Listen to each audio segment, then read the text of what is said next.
Video பார்க்குற எல்லாருக்கும் வணக்கம் நண்பா. ரோமன் ரெயின்ஸை குறை சொல்கிற மாதிரி பார்லிமெண்ட் பேசுனது உண்மையிலேயே தைரியம் மிக்கது அப்படிங்கிற மாதிரி சொல்லியிருக்கிறாங்க. இது மட்டும் இல்லாமல் ப்ராக் லெஸ்னர் இந்த வருஷம் ராயல் ரம்புக்கு வரணும்னா ஒரே ஒரு விஷயத்தை தான் WWE பண்ணணுமா.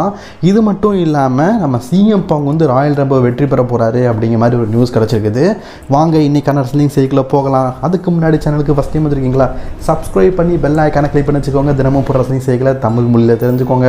ஃபர்ஸ்ட் நியூஸ் நம்ம எதை பற்றி பார்க்க போகிறோம் அப்படின்னு கேட்டிங்கன்னா, CM Punk win Royal Rumble. Cody Rhodes WWEக்கு வரும்போது கோடி ரோட்ஸுக்கு WWE வந்து ஒரு வாக்குறுதியை சொல்லியிருந்தாங்க. WWEக்கு வந்தீங்கன்னா நீங்கள் இது வரைக்கும் வின் பண்ணாத ஹெவி வெயிட் சாம்பியன்ஷிப்பை WWEயில் நீங்கள் வின் பண்ணலாம். அதுக்காக WWE பார்த்தீங்கன்னா 2 வருஷம் கோடி ரோட்ஸை வெயிட் பண்ண வச்சு இது வரைக்கும் ரெஸ்லிங் இண்டஸ்ட்ரியில் இப்படி ஒரு WWE சாம்பியனை பார்த்துருக்க மாட்டோம். ரெஸ்ல்மேனியாவில் யாருமே அடக்காத ரோமன் ரெயின்ஸை கோடி ரோட்ஸ் வீழ்த்தி சாம்பியன் ஆகி இப்போ 1 வருஷத்துக்கிட்ட அவர் சாம்பியனாக இருக்கிறாரு. WWE ப்ராமிஸ் பண்ண மாதிரி சத்தியத்தை நிறைவேற்றிட்டாங்க. இதுக்கு முக்கியமான காரணம் ட்ரிபிள் ஹெச்ஐயும் நம்ம சொல்லலாம். எவ்வளோ தடைகள் இருந்து ராக் இருந்தார், யாரெல்லாம் இருந்தாங்க, பட் நான் அதெல்லாம் மீறி இப்போ ஒரு சாம்பியன் ஆகிட்டார். இதே போல் நமக்கு இப்போ ஒரு செய்தி கிடச்சிருக்குது. சிஎம் பங்க் WWEக்கு வரும்போதும் ஒரு சில மெயினான ஒரு விஷயம், முக்கியமாக சிஎம் பங்க் WWE போகிறதுக்கு காரணம் ரெஸ்ல்மேனியாவில் மெயின் இவெண்ட் கொடுக்கல. இப்போது எனக்கு கிடச்சிருக்கிற செய்திப்படி இந்த வருஷம் ரெஸ்ல்மேனியாவில் ஒரு மெயின் இவெண்ட்டை சிஎம் பங்க் தான் தட்டிட்டு போகிறாராம். போன வருஷமே சிஎம் பங்க் வர்சஸ் செத்ரான்ஸ் நடந்திருந்ததுன்னா அதுதான் டே 1ஓட மெயின் இவெண்ட்டாக நடந்திருக்கும். ராக்கோ யார் வந்தாலும் அதுதான் மெயின் இவெண்ட்டாக நடந்திருக்கும். பட் நான் இந்த வருடம் அந்த மாதிரி நடக்கலைல்ல. அதனால் இப்போது 2025 பார்த்தீங்கன்னா சிஎம் பாங்குக்கு ஒன் டே மெயின் இவெண்ட்டாக கொடுக்க போகிறாங்களாம். மேபி ரோமன் ரெயின்ஸ் கூட சிஎம் பாங்க் போதுன்னா அது மெயின் இவெண்ட்டாக நடக்கும். அல்லது அவர் மெயின் இவெண்ட் விளையாடி ஜெயிக்கணும்னு ஆசைப்படுறாரு, அது முக்கியமான விஷயம்.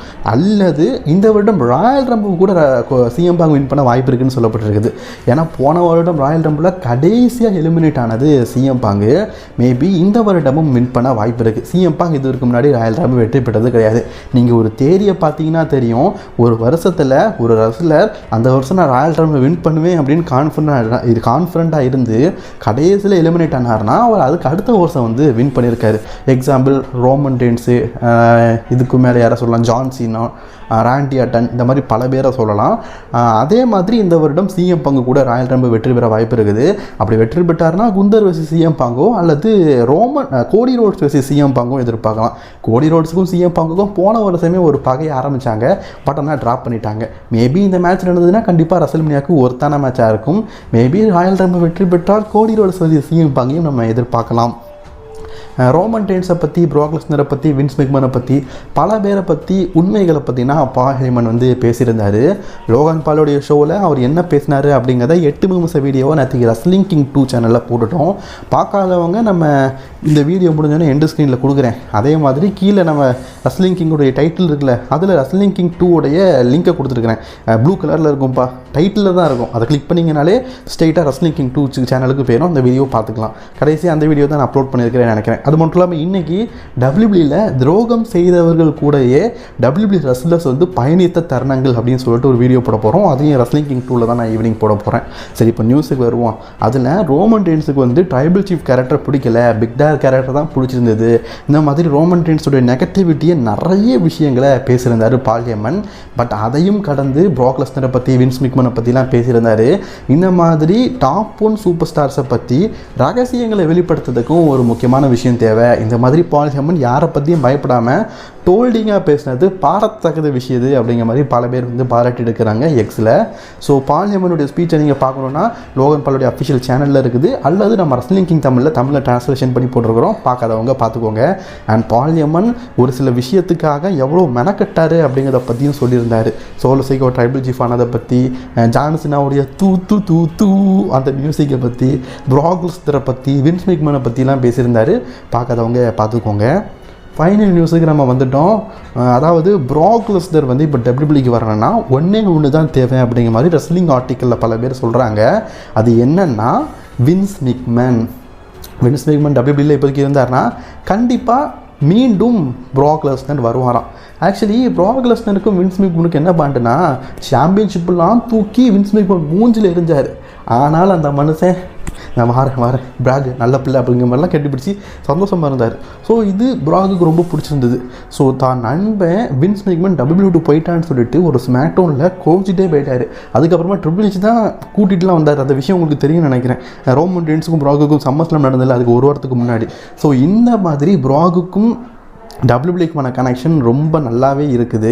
அது மட்டும் இல்லாமல் பிராக் லெஸ்னரை எப்பப்போ வின்ஸ் மேக்மேன் காண வராரோ அப்பப்போ அந்த பாண்டிங் அவருக்கான ஸ்டோரியில கூட நல்லாவே டெவலப் பண்ணுவார். ஈவன் உங்களுக்கு எல்லாருக்குமே தெரியும், Brock Lesnar and Vince McMahon இருக்கும்போது பிராக் லெஸ்னர் டாப் 1 இருந்தார். ட்ரிபிள் ஹெச் டாப் கீழே கொண்டு போயிட்டார். தோக்க வச்சு அமுக்கி ரசல்மேனியாவில் ஓமாஸ் கூடலாம் மேட்ச் கொடுத்தாங்க. வேறு ஆப்பனண்டே இல்லையா, அந்த மாதிரிலாம் பண்ணார். ஸோ அதனால தான் மீண்டும் வந்து பிராக் லெஸ்னர் டபிள்யூபிள்யூக்கு வரமாட்டுக்காரு.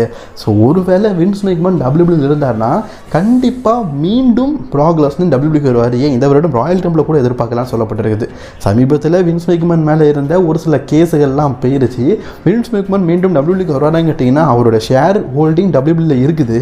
பட் இருந்தாலும் டபிள்யூபிள்யூ பார்த்தீங்கன்னா அந்த செக்ஷுவல் இஷ்யூ இருக்குல்ல, அதில் வந்து அவருடைய பேர் இருக்க தான் செய்யுது. வின்ஸ் மேக்மேன் செத்தாக தான் அந்த பேர் போகும் போல இருக்குது. அது வரைக்கும் போகாது. இந்த செக்ஷுவல் இஷ்யூவில் அரெஸ்ட் ஆனவங்க, செக்ஷுவல் இஷ்யூவில் கேஸ் இருக்கவங்கள டபிள்யூபிள்யூ வந்து கான்ட்ராக்டில் வச்சிருக்க மாட்டாங்க. அது முன்னாள் டபிள்யூபிள்யூ ஓனராக இருந்தாலும் சரி. வின்ஸ் மேக்மேன் ஒருவேளை தன்னுடைய ஷேரை விற்காமல் இருந்திருந்தால் டபிள்யூபிள்யூ இருந்திருப்பார். அவரு தான் எல்லாத்தையுமே விற்றுக்கிட்டு பணம் வேணும்னு சொல்லிட்டு லவுட்டிட்டு போயிட்டாரு. டபிள்யூபிள்யூக்கும் அவருக்கும் சம்மந்தம் இல்லாமல் ஆயிடுச்சு. ஏதோ ஒரு 10% 8% அவருக்கு ஷேர் ஹோல்டிங் இருக்குது. அதை வச்சு தான் டபிள்யூபிள்யூவில் ஷேர் ஹோல்டிங்காக இருக்காது. ஸோ அதனால் ஃப்யூச்சரில் மேபி இந்த செக்ஷுவல் இஷ்யூலாம் போயிட்டுன்னா கண்டிப்பாக டிகேஓ குரூப் வந்து பழைய ஓனர்னு சொல்லிட்டு வின்ஸ் மேக்மேனை டபிள்யூபிள்யூக்கு கூப்பிடலாம். ஏன்னா அவருக்குன்னு சொல்லிட்டு திறமைகள் சில ஃபாலோவிங்ஸ் எல்லாம் இருக்குது. பட் இருந்தாலும் வின்ஸ் மேக்மேனுடைய ஏரா வந்து டிகேஓ குரூப்புக்கு ரொம்ப பிடிச்சிருக்குது. அதை நம்ம நோட் பண்ணி பார்க்குறோம்.